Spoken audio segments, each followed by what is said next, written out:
Such as Professor Lumsden? I replied. He's her boss. Her devil! If you thought she was doing wrong, why didn't you talk to her about it? Perhaps you could have made her change her mind, see things your way, I asked. She would never have listened to me, and I wouldn't want to talk to her, said Maybury. Crammond realized what was happening. Mr. Maybury, he said, are you admitting that you threw acid into the face of a woman called Ashton? Maybury had a hunted look on his face now, as he realized that he had said too much. I haven't said that. You've said enough. Crammond turned to me. I think we have enough information now to take him to the police station. I nodded, then said to Maybury, You're a religious man. You go to church every Sunday, twice, I'm told. Do you think it was a good action to throw acid into the face of a young woman? I am not responsible to you for my actions, said Maybury. I am responsible only to God. And may God help you, I said, because you got the wrong girl. You threw the acid in the face of Dr. Ashton's sister, who was coming home from church. Maybury stared at me. The confident expression on his face now changed to an expression of absolute horror. He whispered, The wrong. Suddenly, a kind of horror overcame him. His whole body shook, and he screamed at the top of his voice before falling heavily to the floor, unconscious. Oh, damn, said Crammond as the policeman waiting outside burst into the room. He'll never go to prison now. Maybury was now lying on the floor, crying and making noises which neither Crammond nor I could understand. He's mad. Phone for an ambulance, said Crammond. We'll not get any more sensible answers out of him. Chapter 9. Lord Krieger again. Next morning I told Ogilvy about Maybury. He found it difficult to believe, and asked lots of questions. Did he throw the acid just because he thought she was doing something wrong? Are you sure? Could someone else have told him to do it? Why did he choose Dr. Ashton? Ogilvy's questions came like bullets from a gun. We can't be absolutely sure, I replied. The man's completely mad now, and I don't think we'll ever learn much more from him. Damn it, Malcolm. The whole thing doesn't make sense. If this bloody fool chose a scientist by chance, and then threw the acid in the face of the wrong girl, why did Ashton run away? I had no answer to that. We seemed to have made no progress at all in the search for George Ashton. I went along to the university to tell Penny. She was with Lumsden, her boss, but took me to her own office. Her manner to me was cool. What do you want here, Malcolm? She said. Have you found Daddy? I shook my head. We found the man who threw the acid, I said. Oh. She sat down at her desk. Who is he? A man called Peter Maybury. He works in an office in London. He's also a very religious man. She frowned, then said, But whatever could he have to do with Gillian? I sat down. I'm sorry, Penny. I didn't want to tell you this, but you have to know. The acid wasn't intended for Gillian. It was intended for you. For me? She shook her head as if she couldn't believe what I had said. Why on earth should a man like that want to attack me? Why me? He seemed to think that you were interfering with the laws of God. Suddenly she realized the full meaning of what I had said. Oh, my God, she cried. Poor Gillian. Her body began to shake, and her head fell forward across her desk. She began to cry loudly. I got her a glass of water, but there wasn't much I could do until she had got over the first shock. I put my arm round her and said, Here, drink this. She raised her head and cried, Oh, Gillian, she'd be all right if I hadn't... Oh, Malcolm, what am I to do? Do? There's nothing you can do. You carry on as usual, I said firmly. I don't see how I can do that. Not after this. I spoke carefully. You can't blame yourself for what happened. You mustn't think that you're responsible for the actions of someone who's crazy. Oh, I wish it had been me, she cried. No, you mustn't ever say or think that. Now, you've got to think clearly, because I need your help. I need to ask you and your boss some questions. She nodded sadly and went to wash her face while I called Professor Lumsden. When he came in, he looked at Penny's white face and red eyes. "What's happened here? And who are you?" he asked in a shocked voice. "I'm Malcolm Jaggard, and I'm a sort of police officer. I'm also engaged to Penny. We're going to be married." Lumsden looked very surprised. "Oh, I didn't know about that." "You know, of course, about the recent attack on Penny's sister." "Yes, a most terrible thing." I told him about Maybury, and a worried look came over his face. "This is bad," he said. "I'm deeply sorry, Penny." "Can you tell me something about your work here, Professor?" I said.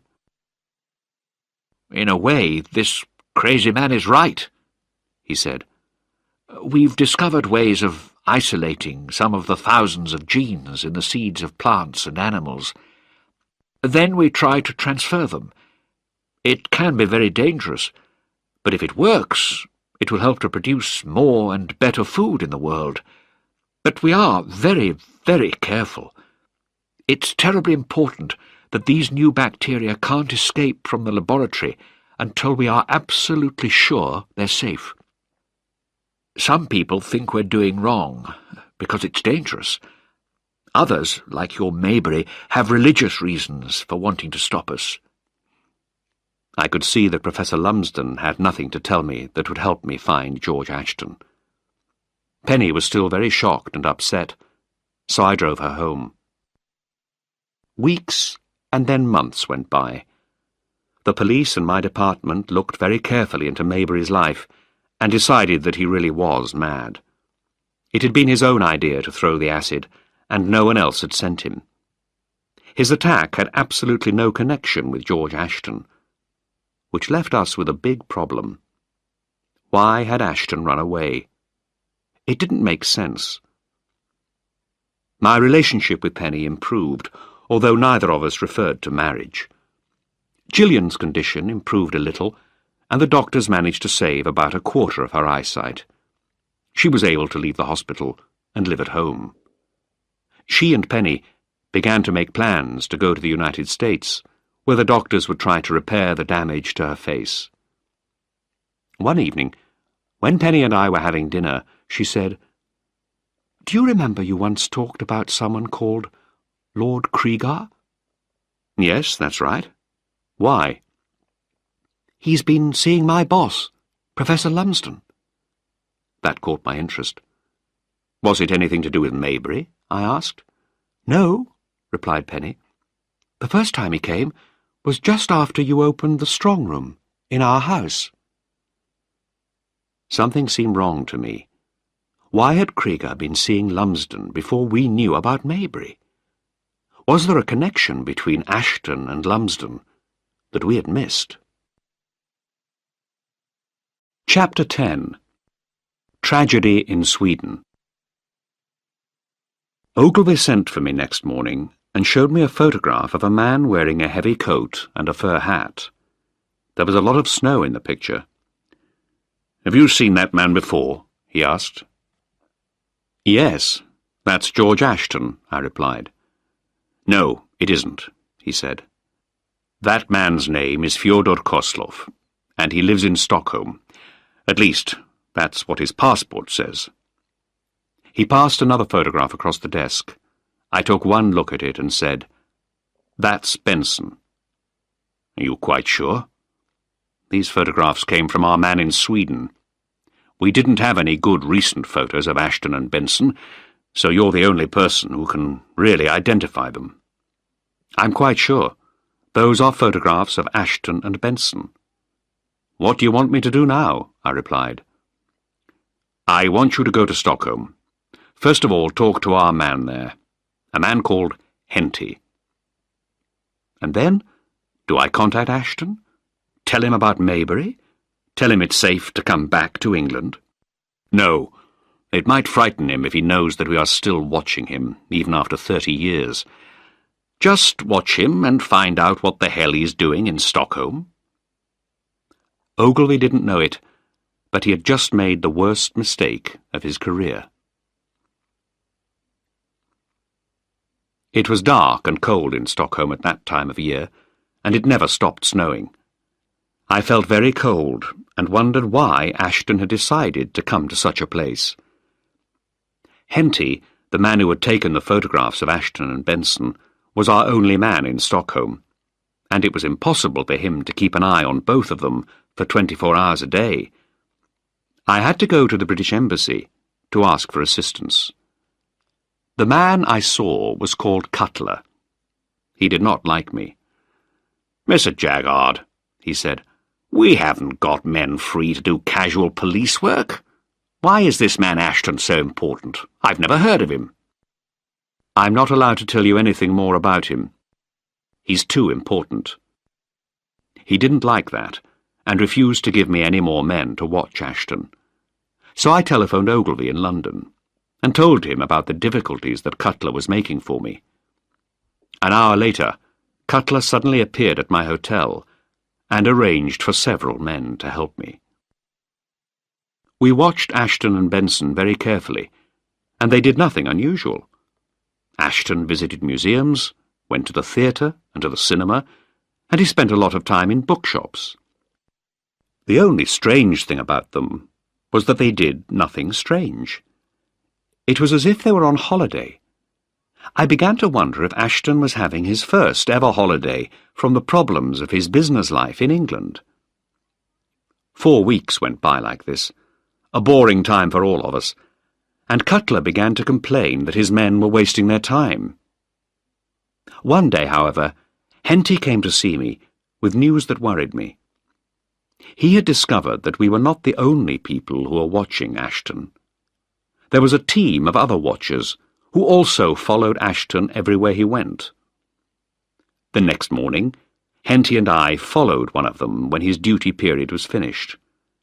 We were horrified to find that the man went back to the Russian embassy. I rang Ogilvy to tell him what we had discovered. He too was horrified and caught the next plane to Sweden. We sat down to talk about this new situation. "Look," he said, "maybe we're making too much out of all this. For 30 years, Ashton has run his business quietly in England. He hasn't given us any of the wonderful scientific ideas we hoped for. If he wants to leave England, maybe even go back to Russia, why should we stop him? Why not let him do what he wants?" "Why not?" I agreed. "I can't say I understand what's been happening, and I'm beginning to feel that we shouldn't really be involved in this." "On the other hand," continued Ogilvy, "there are 2 things that puzzle me and worry me. Why did he run away? And why did he build that strong room and then not use it? Why was it empty, Malcolm? Why had it never been used?" I've spent a lot of time asking myself the same questions.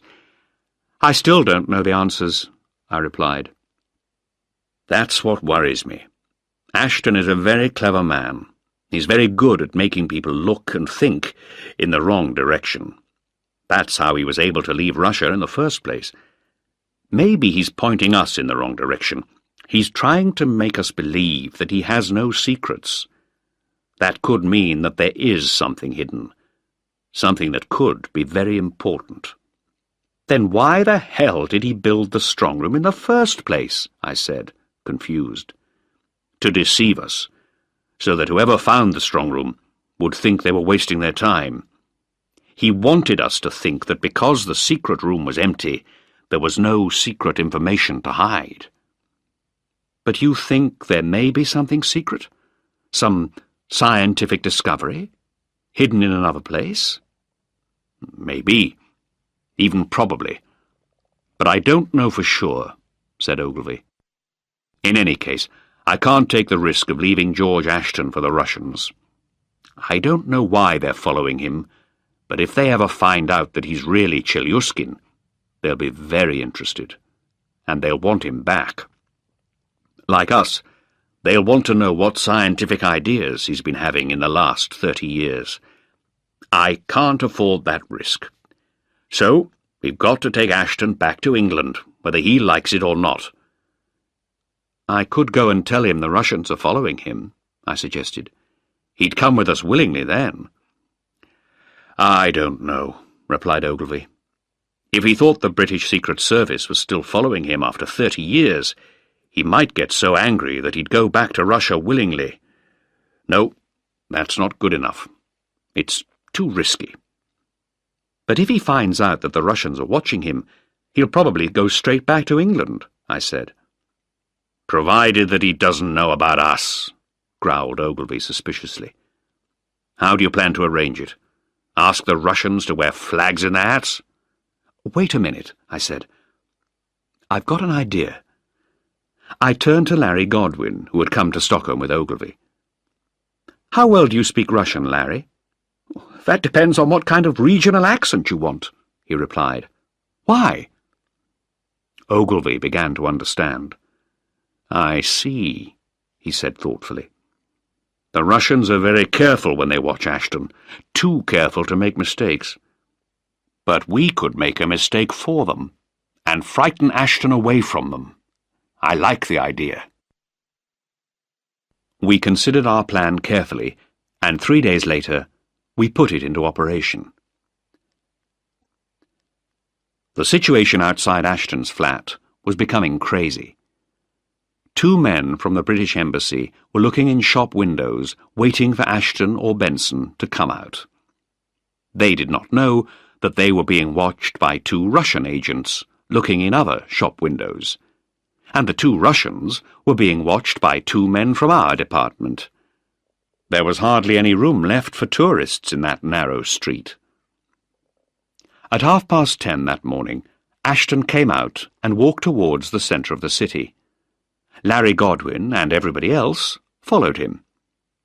Ashton went into a bookshop, and as he was looking at a book, Larry, who had gone in behind him, dropped a book and swore loudly in Russian. Ashton put his book back on the shelf and left the shop immediately. He walked around the streets for quite a long time, looking behind him frequently, and then went to have lunch in a restaurant. Larry followed him into the restaurant and sat down at a table near Ashton.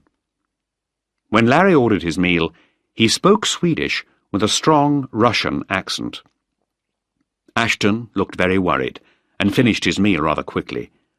Larry came out of the restaurant close behind Ashton and followed him back to Ashton's flat, making sure that Ashton could see that he was being followed. After Ashton had returned to his flat, we had a long wait in the cold.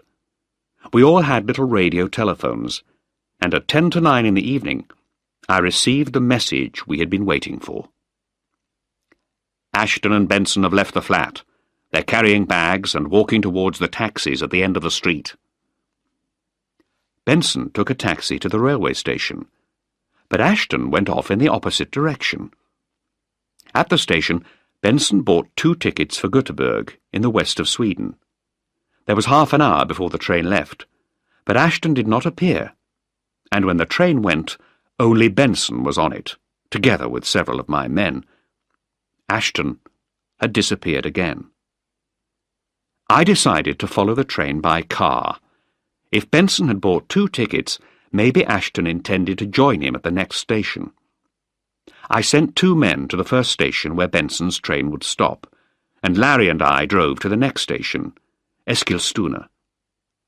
On the way, we heard on the radio phone that Ashton had in fact got on the train at the first stop. I relaxed again.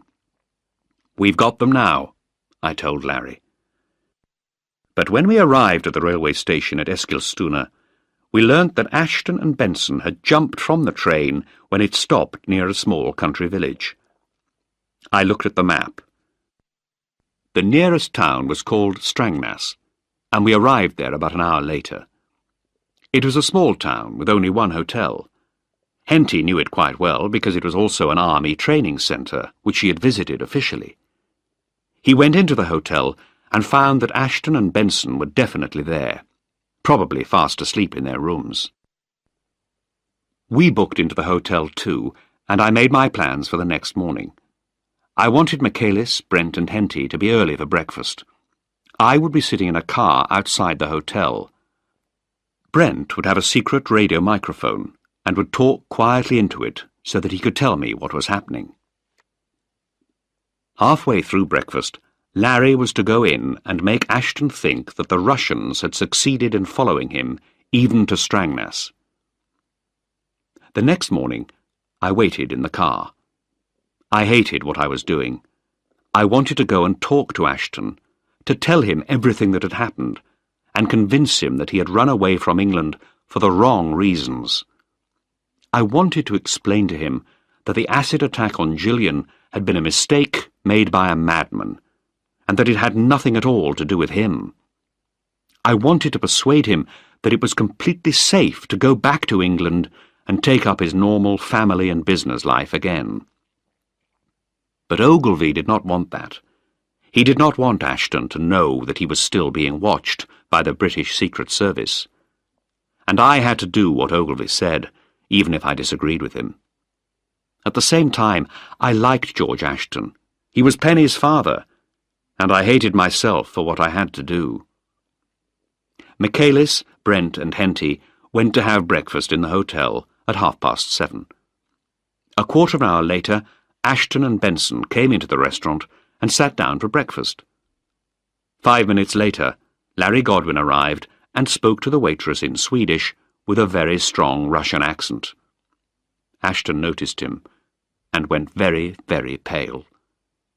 As Larry followed the waitress to the table, he greeted Ashton in a friendly manner, but in Russian, and Ashton knocked over his cup. I listened to Brent's description of what was happening, and I felt sick at what we were doing to George Ashton. Ashton and Benson left the restaurant, and a few minutes later they were outside the hotel. Larry followed them and did not try to hide. Ashton did not seem to know what to do, and on the radio I told Larry to ask Ashton to go with him. At first it seemed that Ashton was going to do this, but Benson shook his head and tried to get Ashton away. Finally, they started to walk out of town towards the forest. Over the radio came Larry's voice. "I talked to Ashton, and he was ready to come with me, but Benson spoiled it. He didn't want to listen to what I had to say." "What are they doing now?" I asked.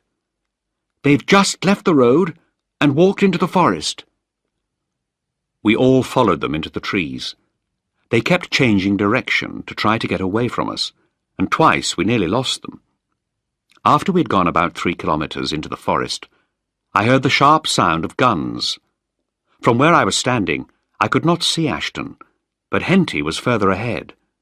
Over the radio, he said, "It's the Swedish Army.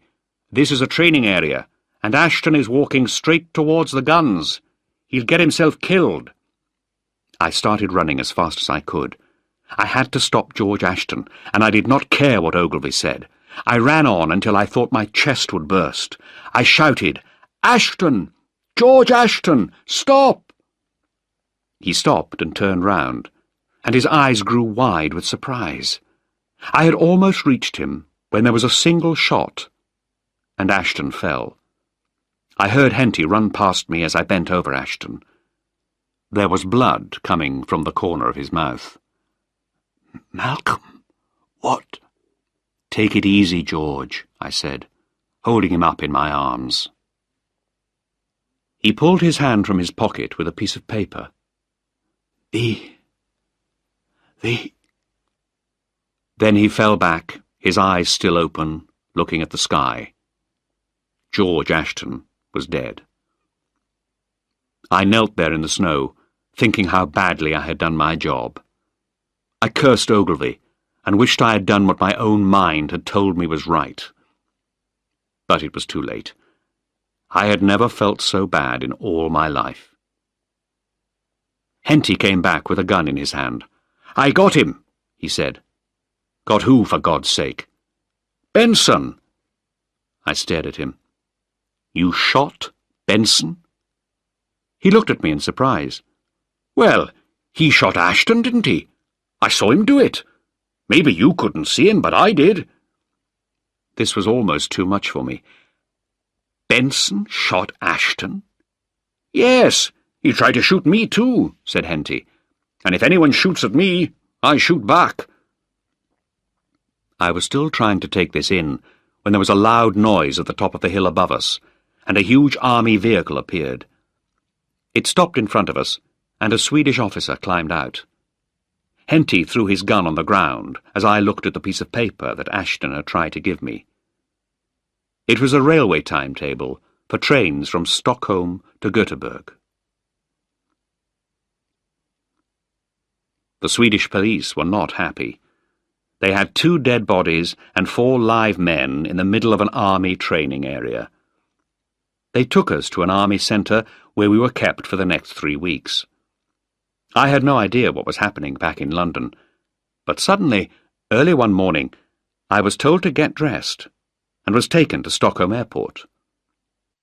The officer who had come with me said, "There is your plane, Mr. Jaggard.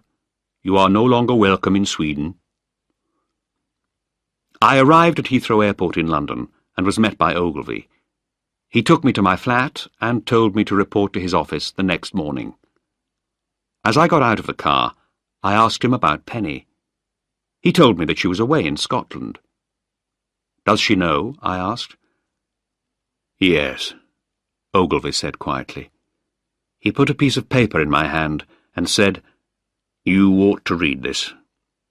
Then he drove away. The piece of paper contained a short article from a newspaper, which described how 2 Englishmen, George Ashton, 56, and Howard Benson, 64, had died in an unfortunate accident in Sweden.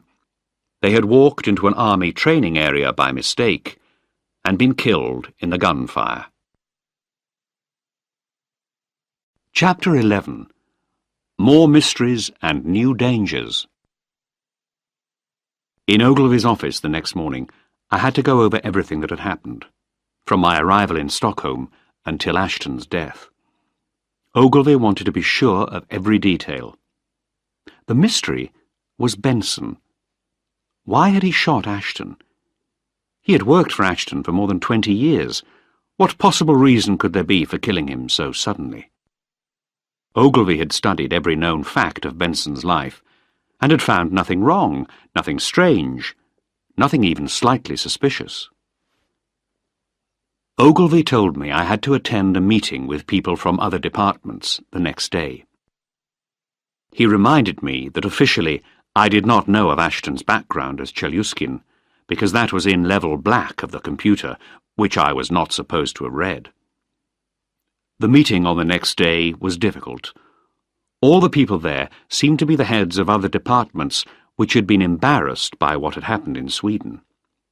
The most difficult questions came from Lord Krieger. "Is it correct that Mr. Ogilvy told you not to let Ashton know who you were?" "Yes, that's correct," I replied. "But we have just been told that you showed yourself to him deliberately. It was only when he saw you that he turned back. Is that not so?" "That's correct." "So it was when you disobeyed Mr. Ogilvy's orders that Ashton was killed?" I was very angry, but kept my voice calm. Ashton was going straight into the army training area, which was very dangerous. The most important thing was to stop him. It was a complete shock to me that Benson killed him. "But we can't be sure that Benson killed Ashton," objected Lord Krieger. "The bullets from the body prove that," said Ogilvy. "But Mr. Jaggard has failed throughout this operation. He let Ashton escape in England, and he has now caused a great deal of trouble because of the stupid way he tried to deal with Ashton in Sweden. I said once before that I did not have a very high opinion of Mr. Jaggard, and I think I was right. I felt very miserable, and wondered if Cregar was right. After the committee meeting, Ogilvy invited me to lunch, not because he was sorry for me, and not because he wanted to be friendly.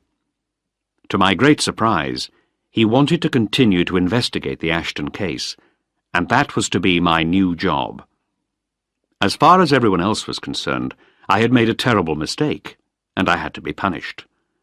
But Ogilvy thought that his department had been tricked over Ashton.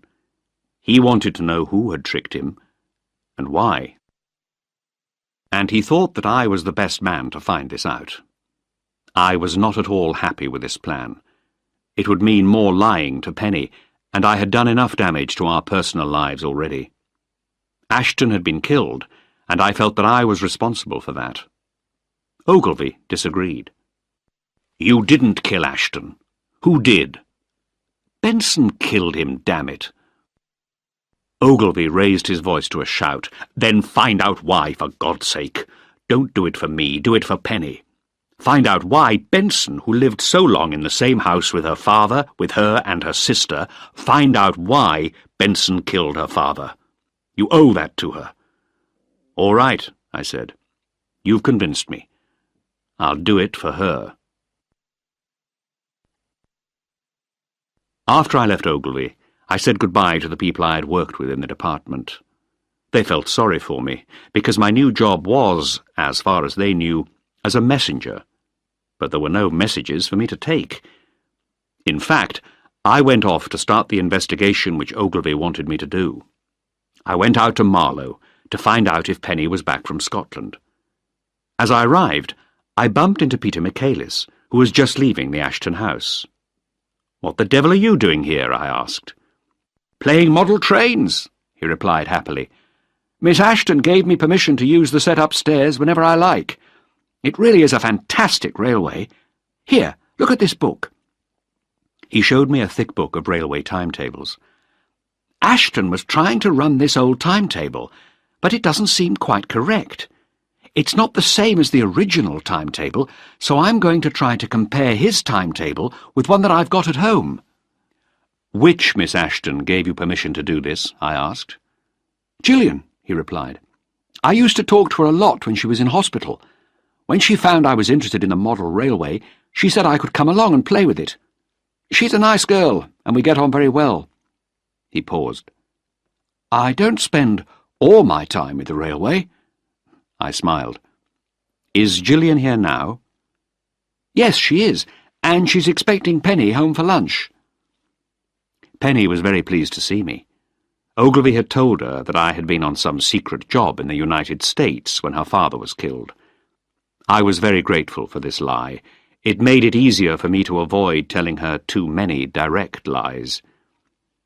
Penny asked me if I knew anything more about her father's death. I told her that I knew little more than she did. "But why had he gone to Sweden, Malcolm? You were investigating him. Didn't you find out anything at all?" "Not really. At first we thought that he had run away because of the attack on Gillian, but when we found that man Mabry, that idea led nowhere. As far as we know, your father was having a long, quiet holiday in Sweden. There was nothing wrong in that, but we still don't know why he ran away so suddenly. We'll probably never know." "I suppose you're right, Malcolm. But what he did was so strange. It wasn't like him at all. I'm still very puzzled and worried. I need time to think about it. And to think about us, too." "I can understand that," I said. "And I don't mind. It's been a terrible time for you and Gillian. What is she going to do?" "We're both going to America soon, and the doctors there will try to repair the damage to her face. The house is going to be sold while we're away." She fell silent, and afraid that she would ask more questions about her father, I changed the subject again. "What were you doing in Scotland?" I asked. "Oh, I was asked to advise on the building of a new laboratory. I think it needs to be P4, and they only want to go to P3. "I don't understand," I said. "What are P3 and P4? "Oh, I forgot. I'm so used to talking about my work with Daddy. I'd forgotten you don't know much about genetics. Daddy always seemed to understand what I was talking about so easily. Are you sure you want me to explain? She looked at me doubtfully. It's a bit technical. Yes, please, I replied. I'm not a complete idiot, but don't make it too complicated. Well, in 1975, scientists studying genetics were very worried by the possible dangers of the experiments that were being done. There were no government laws to follow, but everyone felt that something had to be done. So the scientists agreed among themselves about safety and the kind of experiments that should be permitted. For the first time, scientists became their own police and did not wait for governments to make laws for them. Genetic laboratories go from P1 to P4. P1 is the ordinary, basic genetics laboratory. P4 is for highly dangerous experiments, where everything has to be totally safe in all possible conditions. Airlocks, showers, changes of clothing, that sort of thing. And your problem in Scotland is all about safety? Well, they've got a P2 laboratory, and the work they do is changing. I believe they need to make it to a P4 laboratory. But that's very, very expensive, and they only want to go to P3. Why is that? I said. Well, they want to work with bacteria called E. coli, which are harmless. Everyone has millions of them in his body. It's not dangerous to study them, but nobody knows what could happen if someone does an important experiment and transfers the wrong gene. Everything is so new in this branch of science. There are no laws, at least no man-made laws, to decide what should be done and what should not be done. But you're the expert. If you think it's dangerous, surely people will listen to you, I said, puzzled. Not necessarily. In the end, it's the politicians who tell you how much money you can spend, how safe you can make an important laboratory, but their reasons are not usually scientific. Everything always seems to come back to money and politicians, I thought to myself. Are they really the best people to decide? Chapter 12. The Secret Computer. Somewhere, the key to Ashton's death lay in Benson's life, and I decided to investigate everything about Howard Benson. Ogilvy had told me that there was no information in the computer about Benson, but I remembered putting all the Ashton names and Benson's through the computer right at the beginning. Benson's records had been there then, but locked away in level purple. What had happened to them? Had somebody taken Benson's records out of the computer? It was a puzzle I couldn't solve, so I went to the War Office to see if I could look at Benson's army records from 30 years before. All I knew was that Benson had been a soldier during the war, but I had no idea when he had left the army. It took several hours of searching through long lists of names and numbers before I discovered, to my total amazement, that Ashton and Benson had left the British Army on exactly the same day, the 4th of January, 1947. I knew from the computer that George Ashton was not a real British soldier, but a Russian scientist in disguise. The coincidence was too great. So if it wasn't a coincidence, it must have been planned. But who had planned it? Was Benson another Russian? What reason could there be to explain why he had left the army on the same day as George Ashton, and then worked for and lived with Ashton for more than 30 years? I took Benson's army file home and read it very carefully. Everything seemed normal, exactly as Ogilvy had found when he had investigated Benson. Then I suddenly noticed one strange point. When Benson's departure from the army was first mentioned, an officer had written, "Proposed leaving date, 21st of March, 1947.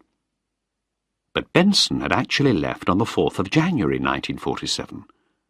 Was the difference important?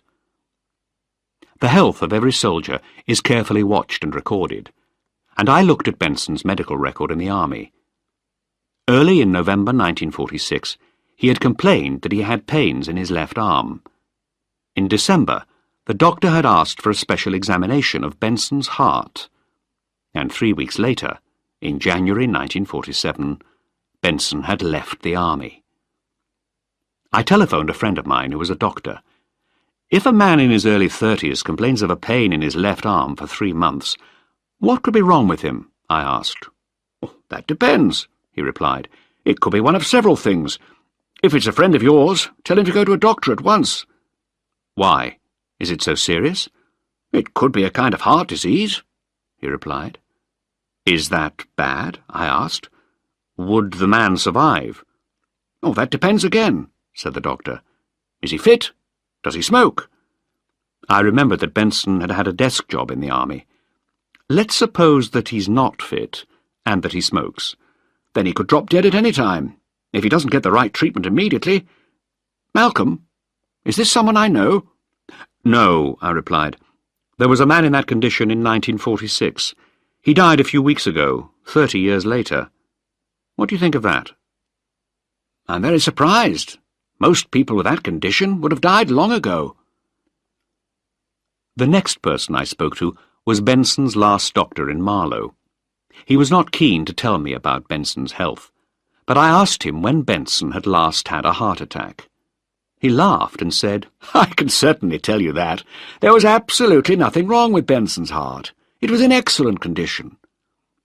I thanked him and rang off. It was now fairly clear to me what had happened.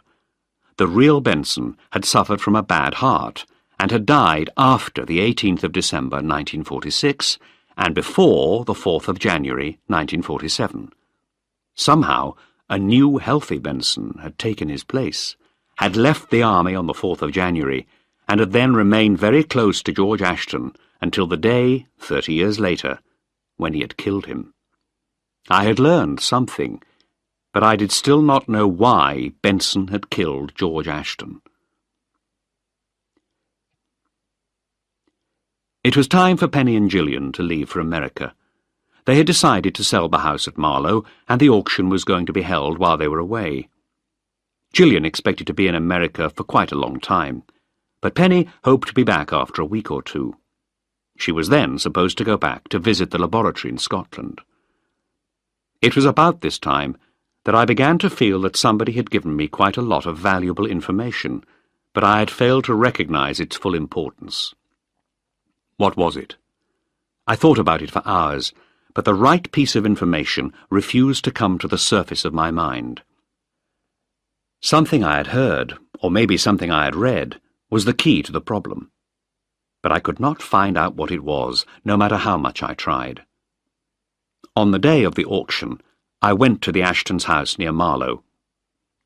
To my surprise, Michaelis was there, looking as unhappy as I felt. "I'm glad Gillian isn't here to see this," he remarked as we looked around the rooms full of articles for sale. "It's all so sad to see everything being sold off like this. But the model railway interests me. I thought I'd like to buy a bit of it, but I don't think I'll have a chance. Lucas Hartman is here." "Who's he?" I asked. "A rich American who collects model railways. He'll buy the whole thing, I expect. It'll probably cost him £15,000, maybe more, but he'll buy it." "So much? Over £15,000 for a model railway? I don't believe it," I said. "Wait and see," replied Michaelis. "And what annoys me is that I never got to understand the system. Ashton's timetables didn't fit. You remember I showed you his big book of railway timetables, the old London, Midland and Scottish Railway?" "Yes, I remember. You were going to compare them with the original ones. Weren't they the same?" "No, they're completely different. The pattern of Ashton's timetables doesn't seem to be like any normal system of railway timetabling. I just couldn't understand it." As Michaelis was talking, I had a picture in my mind of George Ashton as he lay dying in the snow, trying to give me a Swedish railway timetable. It was as if a bomb exploded in my head. "By God, that's it," I whispered. "That's got to be it." Michaelis stared at me. "What's wrong?" "Come on," I said. "We've got to speak to the auctioneer." 5 minutes later, we were talking to the man in charge of the auction. "I'm speaking for the Ashton sisters, Penelope and Gillian. You mustn't sell the model railway upstairs." "I'm not sure I can do that," said the auctioneer. "You say you speak for the Ashton sisters. Can you prove it?" "No, I can't, at the moment." "I'm sorry, Mr. Jaggard," he said. I was engaged by Miss Penelope Ashton to sell the contents of this house.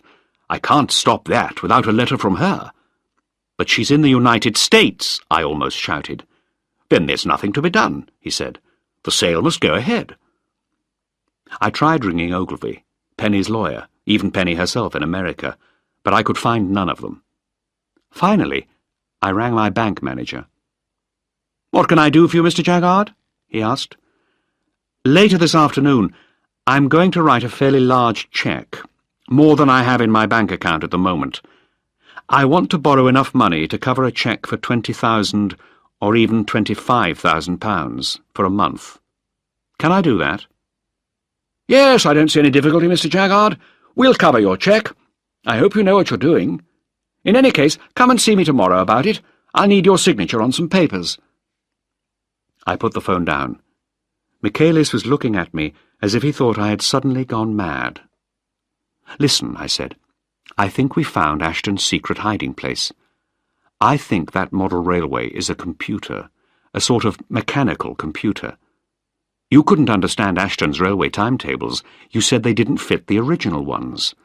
Well, I don't think they're timetables at all.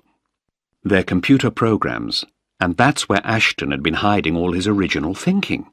That's what he was trying to tell me when he gave me that Swedish railway timetable, just before he died." Michaelis shook his head.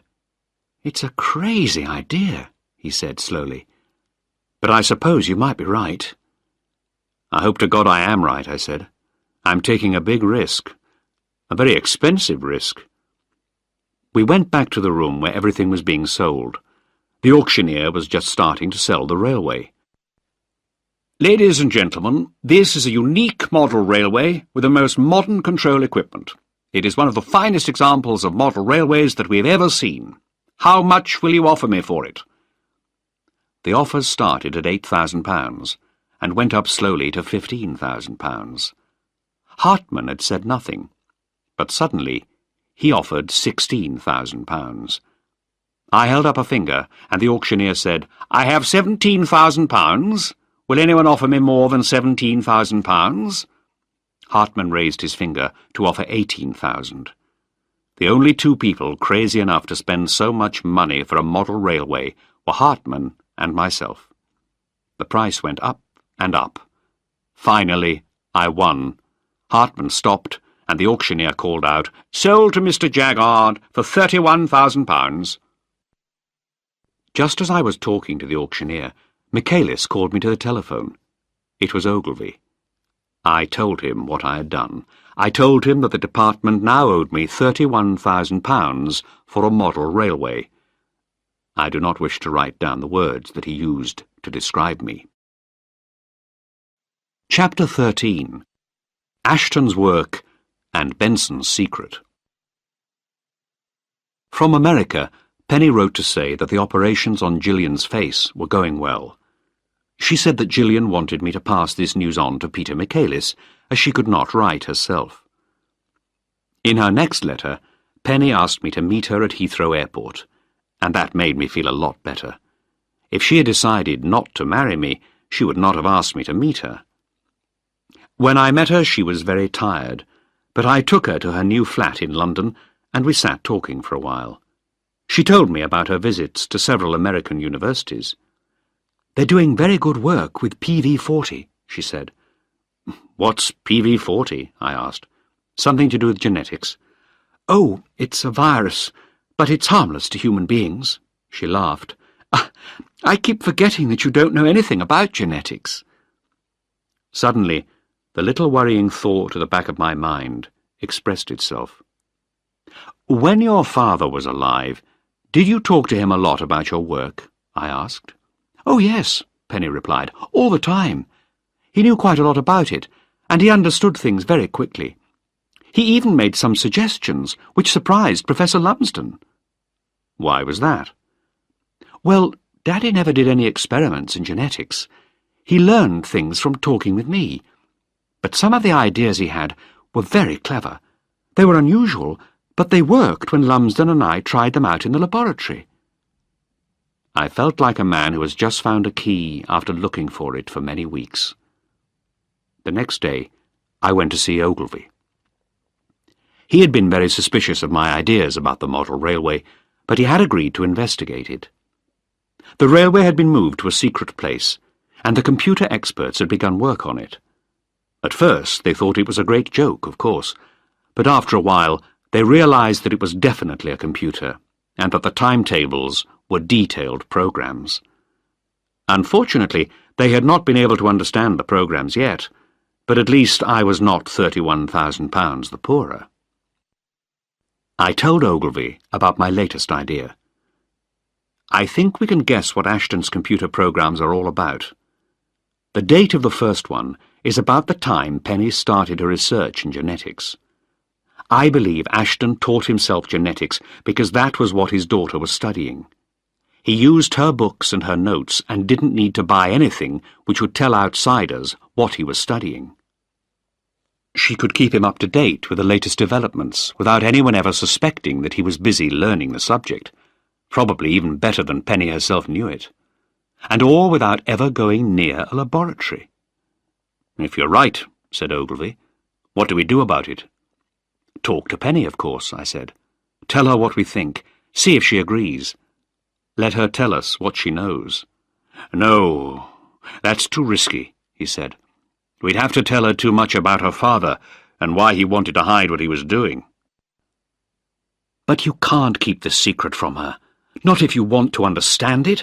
She's a part of it now. He learned everything from her," I said angrily. "Calm down, Malcolm. I didn't say anything about secrets. I just said we'd have to be very careful about what we say. You can leave that side of things to me, so don't worry about it." After that meeting, I had a strange suspicion that Ogilvy was not being completely honest with me. It was the first time I had ever felt that about him, and I didn't like it. I went to see Penny that afternoon at University College. As I passed Professor Lumsden's office, Lord Krieger came out. He looked very surprised and demanded, "What are you doing here?" I didn't think it had anything to do with him, and replied, "Just visiting." He stopped and said, "You know the Ashton case is closed?" "Yes, of course," I replied. "Then you know you shouldn't be coming here to ask questions." "I'm sorry, Lord Krieger, but I don't think I have to ask your permission when I want to visit the girl I'm going to marry." "Oh," he said, "I'd forgotten." His eyes changed and lost their suspicion. "I'm sorry about that. I'd forgotten that you're engaged to Dr. Ashton. I wish you both every happiness, but now I must go. I'm in a bit of a hurry." As he hurried off along the corridor, I wondered why his first thought on seeing me was to think it had something to do with the Ashton case. That evening, Penny invited me to dinner in her new flat. After dinner, as we were sitting having coffee, she said quietly, "When would you like us to get married, Malcolm?" That night, the coffee got spilt on the carpet, and I stayed for breakfast. The next day, Penny had to go to Scotland because she was still involved in arguments about the safety of the laboratory there. For me, the rest of the week went by very slowly. I bought some tickets for the theatre for the day when Penny was due to return, and I went on with my work. I had learned nothing new about Benson, and the computer experts were not making much progress towards understanding Ashton's programs. Ogilvy seemed to be avoiding me, but I did learn from him that Lord Krieger was now trying to persuade the minister to transfer the work on the computer programs from Ogilvy's department to Krieger's. That worried me a lot. Krieger's special interest was in biological and chemical weapons. If Ashton's programs were really about genetics, as I thought they were, they could be very useful to Krieger, and he would make sure they were kept very secret. Perhaps that was why Ashton had hidden them so well, to keep them from dangerous people like Krieger, who would use them only to increase their own power. Penny was expected back on Tuesday, and I went round to her flat. I waited, but she did not return. Early the next morning, I rang Professor Lumsden, who said he had not heard from her for several days. When I asked for her telephone number in Scotland, he said he was not allowed to give it to me. I was rather puzzled. There seemed to be another mystery here, and I began to get worried about Penny. When I got home, I found that the suitcase which I had left behind in Sweden had finally been sent back to me by the Swedish police. That gave me an idea, and I drove out to the Ashtons' house at Marlow. The cases which Ashton and Benson had taken to Sweden had also been sent back. I looked at everything very carefully, took everything out of the cases and examined it thoroughly, but found nothing. As I was putting Benson's clothes back into the case, his wallet fell on the floor. I had already examined it once, but this time, when I picked it up, I noticed that the silk lining was torn. I examined it more closely. The lining had been very carefully cut, and hidden inside was a piece of paper. I pulled it out. It was a letter. To whom it may concern, this letter is carried by Howard Greatrix Benson. If anyone has any doubts or questions about his honesty, his actions, or his motives, please contact me immediately. The date on the letter was the 4th of January 1947, the day Ashton and Benson had left the army. The letter was signed by James Poulton, who was now Lord Krieger. I was getting more and more suspicious about Krieger. Why did his name keep coming up in the Ashton case? I could now see that there was a strong connection between him and Ashton's probable work on genetics, and now Lumsden and Penny. What exactly was going on in Scotland? I went to see Lumsden and asked him to ring Penny in Scotland. When he refused, I got angry. He would not tell me where the laboratory was, or what work was being done there, or even who ran it. I was now very suspicious, and finally got Lumsden to admit that Krieger was the man in charge. Krieger was in a hurry to get results. Penny had insisted on a P4 laboratory, which was much more expensive and would take much more time to construct. But that was because she was worried about safety, I said. Yes, but Krieger thought she was being too careful. He was pushing Carter hard to get results fast, replied Lumsden. Who's Carter? I wanted to know. The chief scientific officer. There's something wrong at that laboratory. I'm sure of it, I said. Please telephone Penny, but I don't think they let you speak to her. He hesitated for a long time, but then made the call. As he dialed, I watched his finger and carefully remembered the number. This is Professor Lumsden. I'd like to speak to Dr. Ashton. Yes, I'll wait while you get her. He put his hand over the telephone and said, They've gone to get her. They think she's in her room. I don't think they'll find her, I said. Suddenly Lumsden spoke again to the telephone. Yes? On the mainland. I see. Will you ask her to telephone me as soon as she comes back? He put the phone down slowly. They say she's gone to the mainland. So the laboratory's on an island? Yes, he said. They could be right, you know. They might be telling the truth. But I could tell from his voice that he did not really believe his own words. I don't think so, I replied. Something has happened to her, and I'm going to find out what it is. Feeling very worried, I left Lumsden and went to see Ogilvy. I marched straight into his office. He was not pleased. I didn't send for you, he said coldly. I paid no attention. I've discovered Benson's secret, I said. He was Krieger's man. Ogilvy's eyes opened wide. I don't believe it. I put the letter on his desk. Read that. You will see how Benson was Krieger's spy on Ashton for 30 years. Even when Krieger was no longer responsible for Ashton, he still had his spy watching. That's why Benson's records disappeared from the computer. It all fits together, admitted Ogilvy. But I still can't believe it. There must be another explanation. Well, I'll get it out of Krieger, even if I have to beat it out of him. Penny Ashton has disappeared, and Krieger has something to do with it. What on earth are you talking about? He demanded. I told him about Penny's work in Scotland, and how Krieger was involved in this secret laboratory. I gave him the phone number and said, See if you can find out where that telephone is. 5 minutes later, he had the answer in 2 words. Cladach Dulwch. Chapter 14. Trouble in Scotland.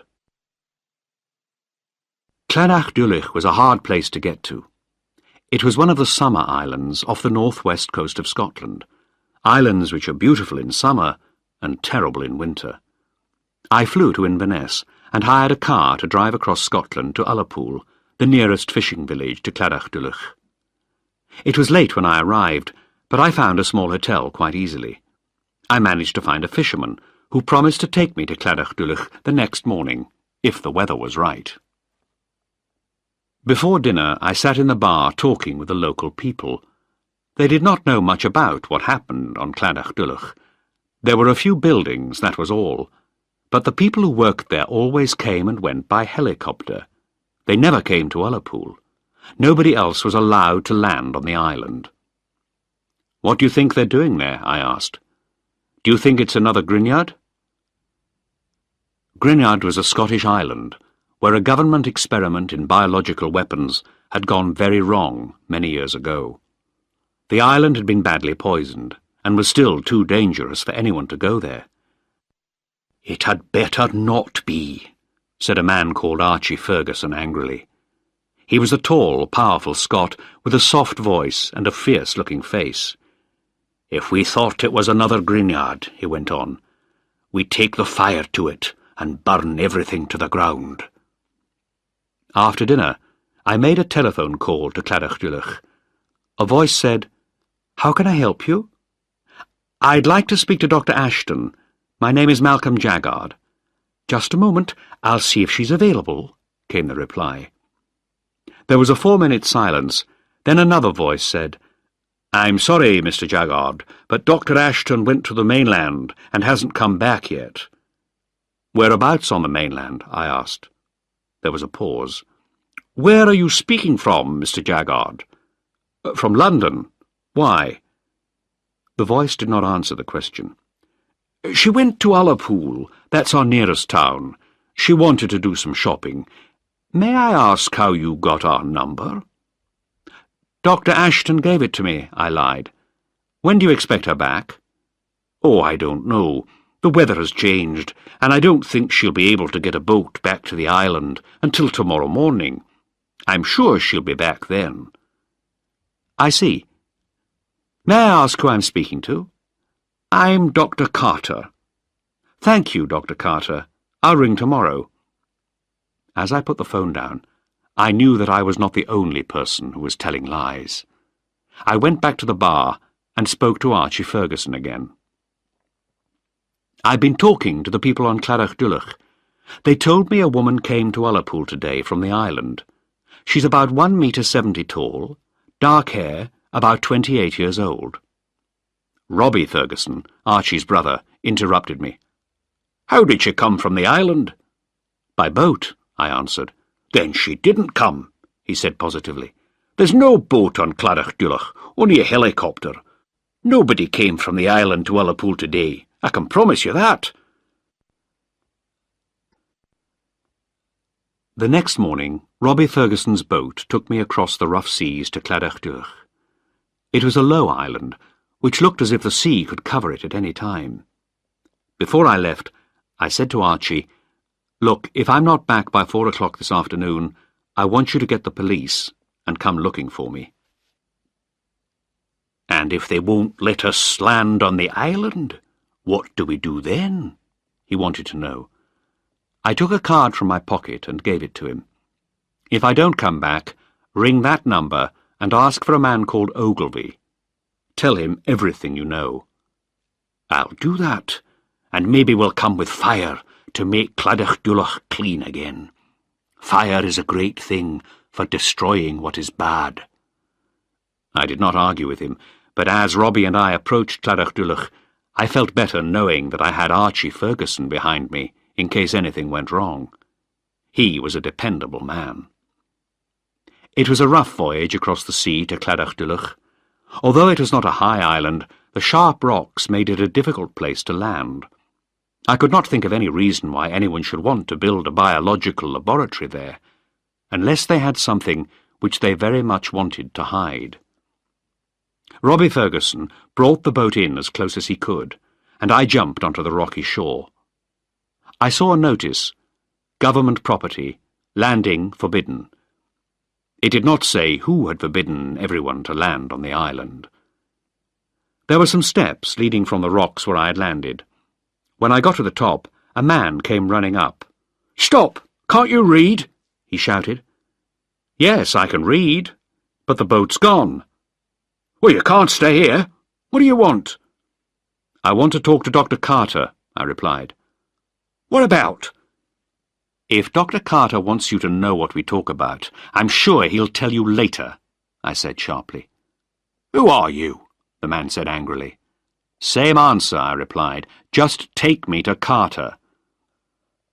Very unhappily, he took me along the path to the buildings of the laboratory, and I took a look around. Clanachdulach was a small island where only the seabirds seemed to be at home. There were 3 low buildings, all connected. I was taken into an office where an older man was sitting, working at a desk. He looked up as we entered. "Who is this, Max?" "I found this man coming ashore. He says he wants to see you." He turned to me. "Who are you? What do you want?" I sat down. "I'm Malcolm Jaggard. I've come to see Dr. Ashton." "Didn't you ring me last night? I told you she wasn't here. She's on the mainland, in Ullapool." "No, she isn't. I've just come from there. And she wasn't there last night either," I said firmly. "Well, she isn't here now," he said, "and I must ask you to leave. This place isn't open to the public." "If Dr. Ashton isn't here, where is she? How did she get to Ullapool?" "By boat, of course." "But you haven't got a boat here, Dr. Carter. All journeys are by helicopter." "You're taking too much of an interest in us, Mr. Jaggard. That could be dangerous." "Just let Dr. Ashton come and talk to me," I replied. "If she's missing, I promise that I'll make a lot of trouble for you." A voice came from behind me. "Dr. Carter can't bring Dr. Ashton to see you." I turned and saw Lord Krieger in the doorway. "Dr. Carter, leave me to talk to Mr. Jaggard alone," he went on. He turned to the man I had met outside and who had brought me in. "Search him, Max. Make sure he hasn't got a gun." "No gun," said Max after he had searched me carefully. "Oh, well, even if he hasn't got a gun, he could still get drowned if he was on the island trying to break into these buildings, couldn't he?" said Krieger calmly. "No problem, sir," said Max unfeelingly. "The waves sometimes break right over the island." "You'd better be careful, Lord Krieger," I said. "We found the connection between you and Benson." Krieger looked surprised. "How could I have a connection with Benson? What possible evidence could there be?" "A letter carried by Benson, dated January 1947, and signed by you." "A letter?" said Krieger, and he looked through me into the past. His eyes changed as he began to remember. "You mean Benson still carried that letter with him? After 30 years? I don't believe it. Where is it now?" "Ogilvy has it. He's probably shown it to the minister by now." Krieger was angry. "I'm not going to let you beat me, Jaggard. Max, put this man somewhere safe while I think. I've found my way out of bigger problems than this. It's a question of studying the weaknesses of each man, you and Ogilvy." "What about Penny Ashton?" I said angrily. "What's happened to her?"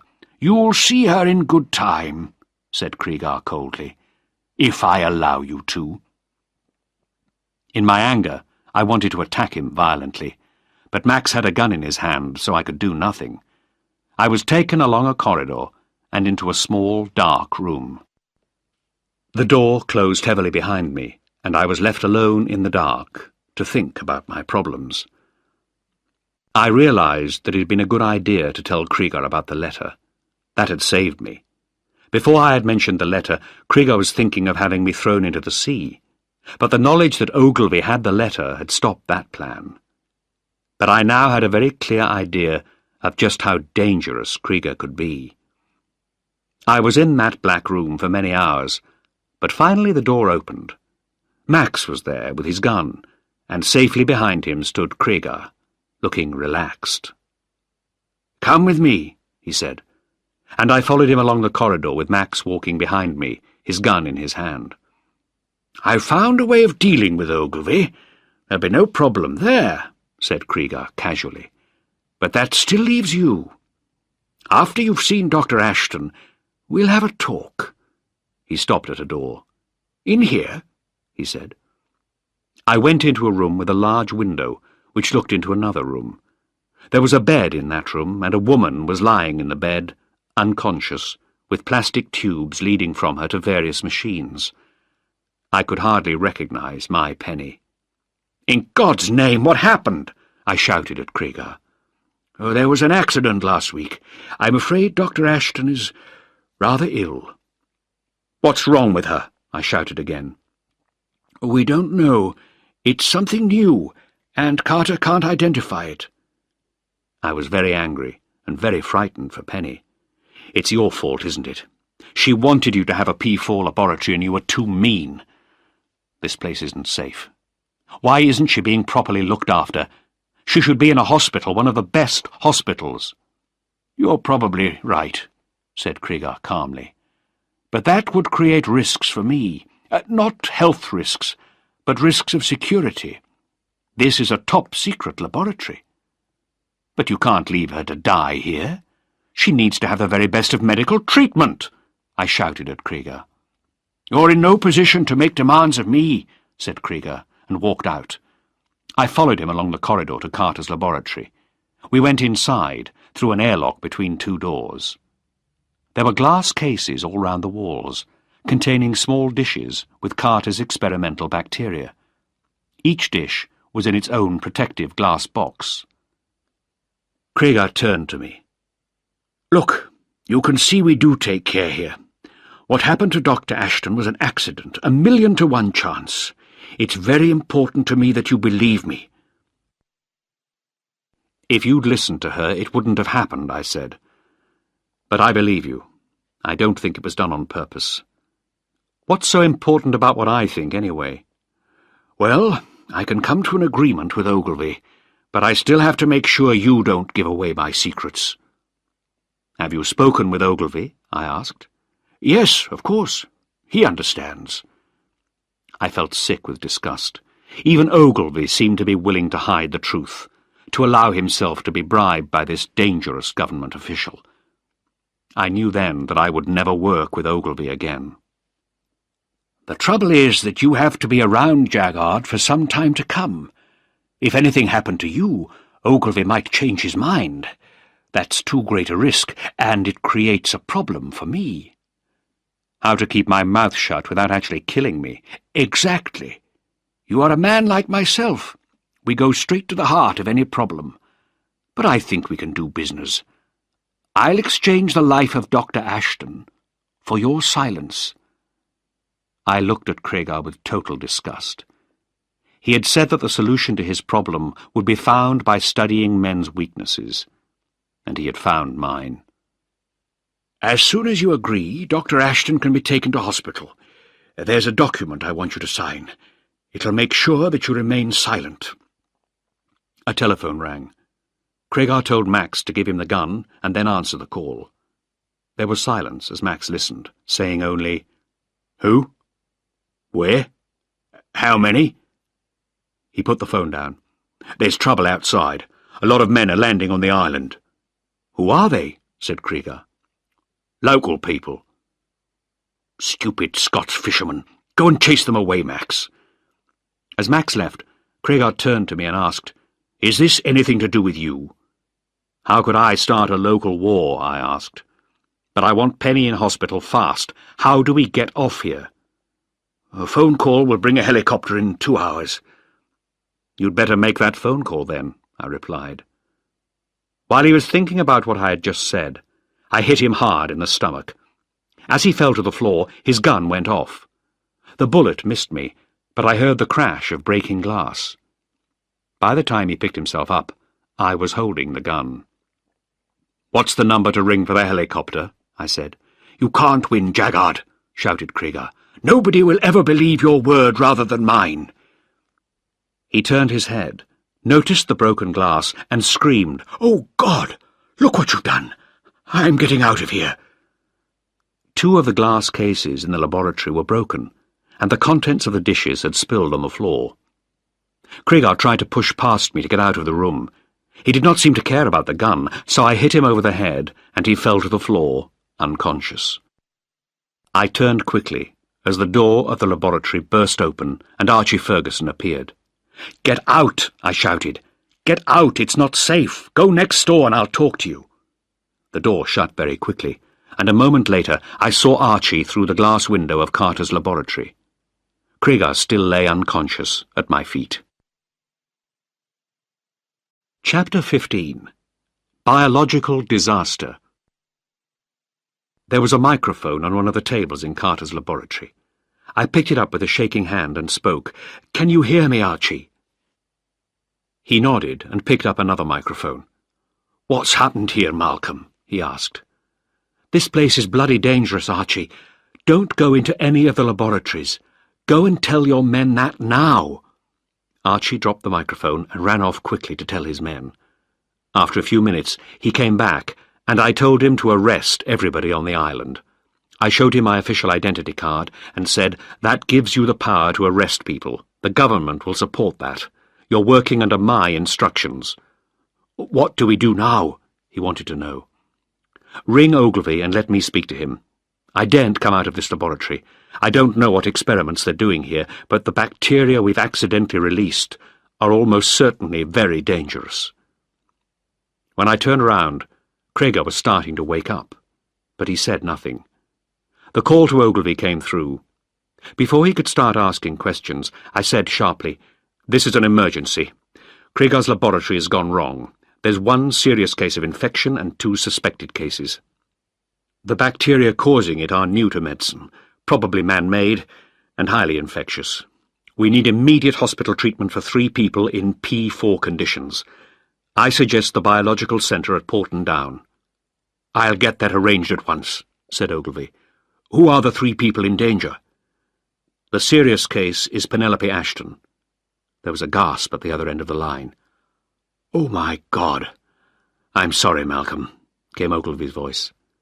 I went on. "The suspected cases are Krieger and myself." "For God's sake, Malcolm, what's been happening up there?" "You'd better ask Dr. Carter. He's the man in charge of the experiments up here. But make it quick. I think Penny is dying." When I'd finished talking to Ogilvy, Archie Ferguson picked up his microphone. He had been listening to the conversation and was very angry. He wanted to throw Krieger and the others into the sea, but I persuaded him that that was too dangerous for the fish. I asked him to find me a cassette recorder and food for Krieger and me. He was unhappy at the thought of getting food for Krieger, but did it, and pushed it into the laboratory. I got the cassette recorder ready. Krieger did not seem interested. It was as if he had given up. "Nothing matters any more," he said. "How did Benson learn about Ashton's work?" I asked. "Oh, that was a long time ago. 5 years ago, at least. He saw that Ashton was helping his daughter with her studies, but also starting to do a lot of work on his own. We never knew what it was. He hid it from Benson, and we thought it was hidden in his secret room." He stopped and looked up at me. "You're a clever man. I never thought of the railway. I should have done. Ashton wasn't the sort of man to play with toy trains." Now that he had started to tell the truth, Krieger's voice flowed on. I suppose he thought there was no reason to keep silent. It was a sort of deathbed confession. I asked him about Maybury's attack on Gillian. "I had nothing to do with that," said Krieger. "It was senseless. I didn't even know Maybury existed until the police found him. But I was ready to take advantage of it. I had the flat in Stockholm ready, and the false passport. It only needed Benson to persuade Ashton that his girls were in danger and that my department had a safe house for him in Sweden. He ran away. All I wanted to do was look in his secret room, but it was empty." I began to see why so many misunderstandings had happened. Ashton had never known the truth, and neither had I. But why on earth did Benson kill Ashton? Orders from 30 years ago, to make sure Ashton didn't go back to the Russians. I never thought to cancel the order, and Benson remembered it after all those years. I can hardly believe it. Krieger seemed almost proud of Benson's loyalty, even though it had led to Ashton's unnecessary death. Out of curiosity, I asked, "Krieger, why did you do all this?" He looked at me in surprise. "A man must do something important in his life, something that people will remember." I stared at him and felt cold to my bones. He carried on talking about power and politics, but I was no longer interested. Finally, Ogilvy rang to say there was a helicopter with a specialist medical team on its way to us. The men who came were dressed in plastic clothing from head to foot, just like men from space. They put us in plastic envelopes and carried us away to hospital. I never saw Krieger again. Chapter 16. My New Job. A month later, I came out of the special hospital where a team of 30 doctors and nurses had looked after me. Penny had even more doctors than I had because her condition was worse than mine, but Ogilvy and Lumsden had brought the best doctors from the United States and Europe, and they had succeeded in saving Penny's life. Dr. Starkey was the man in charge. If Dr. Ashton had been on Cladach for one more day without proper medical attention, she would be dead now, he said. You are both very lucky. Slowly, Penny began to get better. I couldn't kiss her or even touch her in a protective glass cage, but we began to talk about getting married. She said she thought a double wedding would be nice. Michaelis had asked Gillian to marry him. I was not too surprised at that piece of news. Ogilvy had come to visit me in hospital. "I've listened to the cassette of your conversation with Krieger," he said. "I don't think even Krieger can escape from this problem." "Have the computer experts had any success with Ashton's computer programs?" I asked. "Yes, and my God, they're fantastic. Everyone said the man was a genius, and he's proved it." "How is that? What's he done?" "Well, I don't really understand it," said Ogilvy. "But it seems that Ashton has done for genetics what Einstein did for physics. He studied genetics from a mathematical point of view, and has shown that genetics has a mathematical basis. He's been able to show what genetic arrangements are possible or not possible, without depending on laboratory experiments for each arrangement. It's quite fantastic." "That should make Professor Lumsden happy," I said. "He doesn't know," said Ogilvy. "The information is still secret." "Why?" "The minister thinks that there are good reasons for keeping it secret, at least for a while. We have to study how useful the information could be." I felt disgusted. The minister was another Krieger.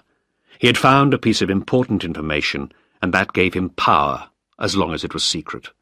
He was going to hold on to it. I began to realize why Ashton had hidden his ideas. It was to keep them away from men like Krieger and the minister. Ogilvy went on, "When you've fully recovered and get back to work, I've got a new job for you. I want to prepare you for Kerr's job. He's going to retire in 2 years, and you're the right man for the job." Kerr was number 2 to Ogilvy in the department. "When I retire in 7 years' time," Ogilvy continued, "you could be head of the department." "Get lost," I said bluntly. "I don't want the job." Ogilvy was shocked. "What did you say? What's got into you, Malcolm?" "You weren't interested in what was right or wrong. You were going to do a deal with Krieger. He told me he had come to an agreement with you. I was shocked. Krieger called me an honest man. But to Krieger that isn't a good thing. It just meant he didn't know how to buy me. He could buy everyone else so that they would do what he said, even you. That's why I don't want your job. I might become like you. How could an honest man do what we did to George Ashton?"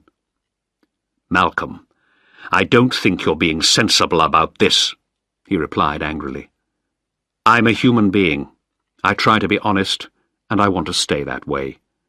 Your job would destroy that part of me."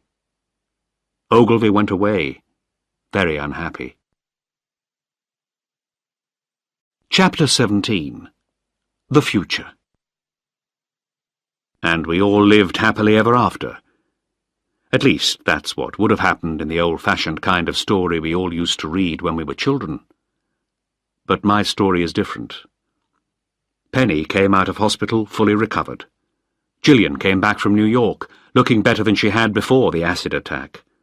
Together with Michaelis, we all went out for dinner and planned a wonderful double wedding. 10 days before the wedding, I went back to see Dr. Starkey. He asked me a lot of questions, gave me a lot of medical tests, and told me to come back in a week. On the day I went back to see him, I read in the Times that Lord Krieger had died. I was disgusted by what was written about him. A loyal public servant who worked for his country for many years with no thought for himself. That was not the Krieger who had been quite prepared to let Penny and me die on Cladach in order to save himself. Dr. Starkey was very serious when I saw him. "It's bad news, isn't it?" I said. "Yes, it is," he said directly. "It's cancer." It was the news I had expected. "How long have I got?" 6 months, maybe a year.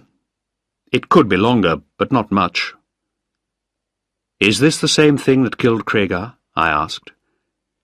"Yes," he sighed. "Krieger wanted fast results, and Carter didn't wait for the best quality materials to come from the States.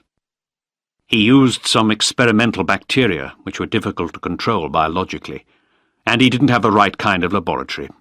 Penny Ashton was right there. The new bacteria that escaped when you and Krieger were in the laboratory weren't safe." I suddenly felt frightened. "What about Penny?" "She's all right. Her illness was caused by completely different bacteria." I felt relieved. "Thank you, Dr. Starkey. You've been very honest with me, and I appreciate it." I went back to London and told Penny the bad news. She understood immediately what had happened. It was her job, after all. She still wanted to get married, but I said no. I knew what I wanted to do. "There's a place in the south of Ireland," I said to Penny. "The mountains are green. The sea is blue when the sun shines, and it's green when the sun doesn't shine. It's by the sea, where the Atlantic waves come in from the west. Come, live with me, and be my love. I could do with 6 months of life there, if you're with me." We went to Ireland immediately after Gillian and Peter were married, and we wished them every happiness. We have lived here for 9 months. My condition has got gradually worse, and at one time I thought of killing myself. But I knew I had one final job to do, to write the story of the Ashton case. Penny has loved me and taken care of me. She's brought a doctor and 3 nurses to help her, but now my time is getting short. I have told the story honestly. God knows I am not proud of my own part in it. Penny has read the story. Some parts have upset her terribly. Some parts have made her laugh. Other parts have made her sad. She has typed it all herself. I want people to be able to read my story, to know what is done by governments in the name of the people. There are too many Kriegers around in government. Ashton's new work on genetics is still a secret, to be used for whatever purposes some government minister thinks will do him some good. Because of that, Penny and I are determined that her father's story and the news of his discoveries in genetics should not be hidden. We have done what we can to make sure that the story will be published in full. This story, and my life, are now coming to an end. It is not a happy story. In the words of an American writer, we have met the enemy, and he is us. I hope, for your sake, that he is wrong.